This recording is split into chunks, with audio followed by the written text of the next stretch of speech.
صنایع او سوداګرۍ د هیواد دوه اساسي فکتورونه دي چې تر ډیره د هیواد وده او پرمختګ د همدې فکتورونو پورې تړلی دی.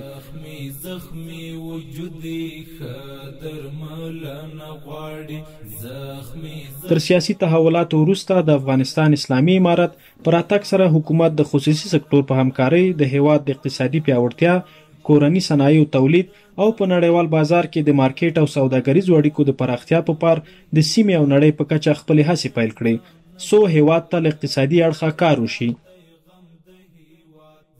ما نیاز به اقتصاد بومی قوی و پویا داریم که بیشتر متکی بر ظرفیت‌های داخلی باشد. اهداف بلند مدت ما خودکفایی واقعی اقتصاد افغانستان است.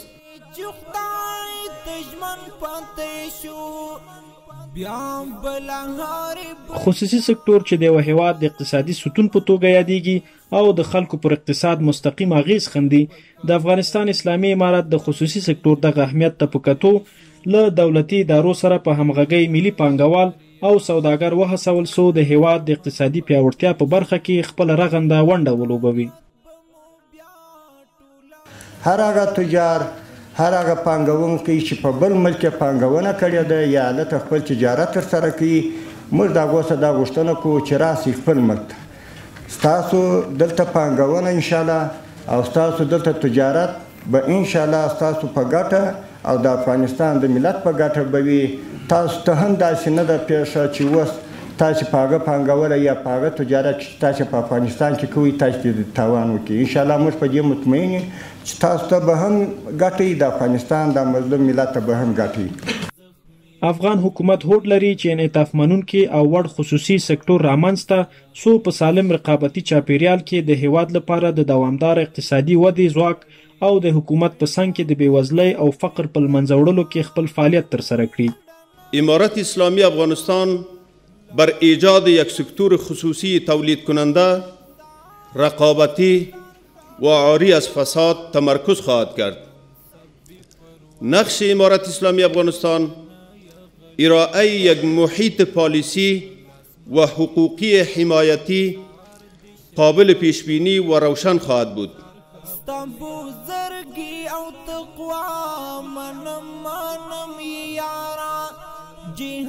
د سوداګرۍ له پراختیا د افغانستان حکومت هدف وارداتي هیواد په صادراتي هیواد بدلول دي. د اقتصاد او سوداګرۍ سکتور په دې برخه کې په تیرو اخرو څو میاشتو کې تر $1 میلیارډ داخلي تولیدات بهر ته صادر کړي دي. صادرات افغانستان به $500 میلیون رسیده بود، اما این رقم را با $600 میلیون صادرات در ربع چهارم و به $1 میلیارد و 100 میلیون در سال 1400 رسیده است. الحمدلله. له دې جملې څخه د هوایي دهلیزونو له لارې د $10 میلیونه په ارزښت په 10 پروازونو کې شاوخوا 14,500 ټنه جلغوزي نورو هیوادونو ته صادر شوي دي.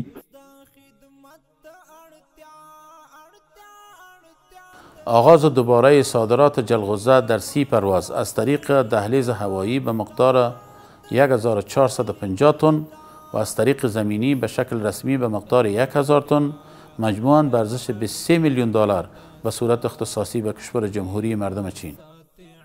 د افغانستان سوداګرۍ سکتور د اقتصادي او سوداګریزو اړیکو د پراختیا په موخه په تیرو څو میاشتو کې ازبکستان، قزاقستان او پاکستان هیوادونو ته جلا جلا سفرونه کړي دي. د همدې سفرونو په ترڅ کې د راکړې ورکړې په برخه کې د لا اسانتیا رامنځته کولو په موخه له یادو هیوادونو سره بېلابېل هوکړلیکونه لاسلیک شول. د دې ترڅنګ د افغانستان د سوداګرۍ سکتور له ایران هیواد سره د خصوصي سکتور د ګډ سوداګریز تړون لاسلیک ته لاره هواره کړه.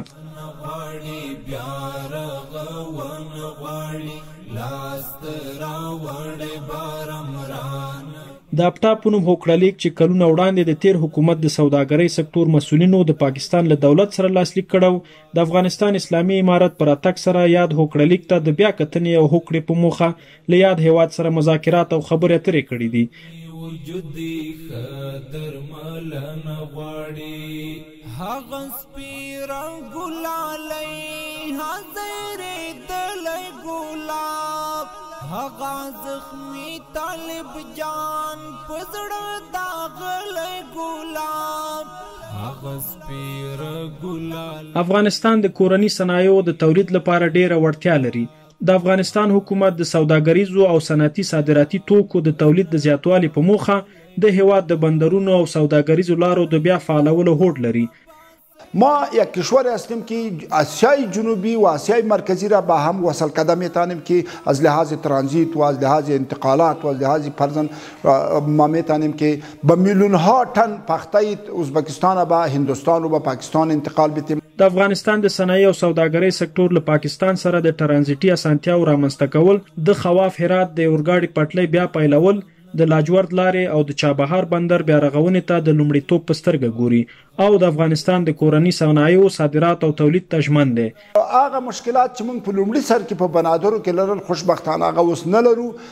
کله کله د بولدک او د تورخم سره لارې چې بندیږي دا زموږ اقتصاد ته ډیر زیان رسوي. په دې ارتباط هم منظمې خبرې د پاکستان د مقاماتو سره روانې دي. موږ د ازبکستان سره د ترانزیت په ارتباط کومې ستونزې اوس پیله نه لرو، د ترکمنستان سره نه لرو، د ایران سره هم نه لرو. په منظم ډول زموږ انتقالات کیږي او انتقالات راځي. د کورنیو صنایعو نندارتون چې د 1400 کال د جدي په 4 تاریخ جوړ شوی و، پکې د قزاقستان سوداګرۍ وزیر هم ګډون کړی و. په دې نندارتون کې مختلف داخلي صنایع نندارې ته وړاندې شوي وو چې د افغانستان د صنایع سکتور د داخلي تولید د وړتیا څرګندوینه کوي. خدای مکړه ورځ په حشر راته بیا جوړ پیغور وي. د افغانستان د صنایعو او سوداګرۍ وزارت رهبري د کورنیو صنایعو د ودې او په ناخالصه تولیداتو کې د ونډې د زیاتولو په موخه صنعتي پارکونو ته ځانګړې پاملرنه کړې او د تخنیکي ستونزو د حل په موخه یې بیلابیلو ولایتونو ته څو ځلې سفرونه کړي دي او صنعتي پارکونه یې له نږدې څارلي.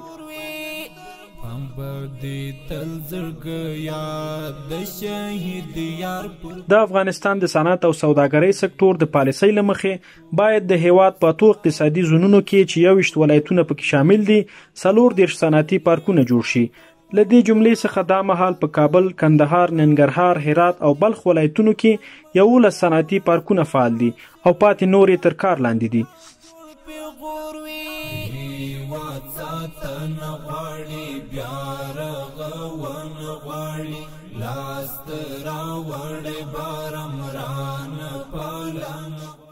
د روان کال د زمري په 24مه له سیاسي تحولاتو سره هم مهاله په افغانستان کې د یو شمېر شرکتونو او غیر دولتي مؤسسو فعالیتونه د پام وړ کم شوي او په ډیرو مواردو کې ځینو بنسټونو په افغانستان کې خپل فعالیتونه بند کړي دي.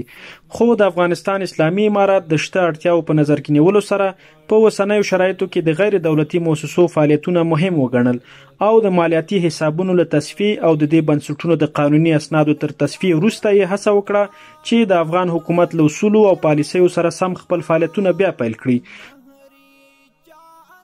تعداد 134 مؤسسه داخلی بعد از ارزیابی اسنادشان مورد تصویب قرار گرفته است که از این مدرک فارغ به 1,340,000 افغانی از مدرک ثبت مؤسسات داخلی ذریعه نامه رسمی به حساب عواید وزارت اقتصاد به خزانه دولت منتقل شده است. په دې وروستیو میاشتو کې د سوداګرۍ او صنایعو وزارت د ثبت مرکزی ادارې د افغانستان له اقتصاد وزارت سره په همغږۍ د 492 سوداګریزو جوازونو ویش 108 جوازونه تمدید او 4 جوازونه یې لغوه کړي دي. د کورني صنعت وده او د سیمې او نړۍ له هیوادونو سره د سوداګرۍ پراختیا د افغانستان اسلامي امارت له مهمو موخو څخه دي. د افغانستان حکومت د خلکو د اقتصادي وضعیت په درک کولو سره هڅه کوي چې د هیواد او خلکو د اقتصادي وضعیت د ښه والي په موخه لوی اقتصادي پروژې په لاره واچوي.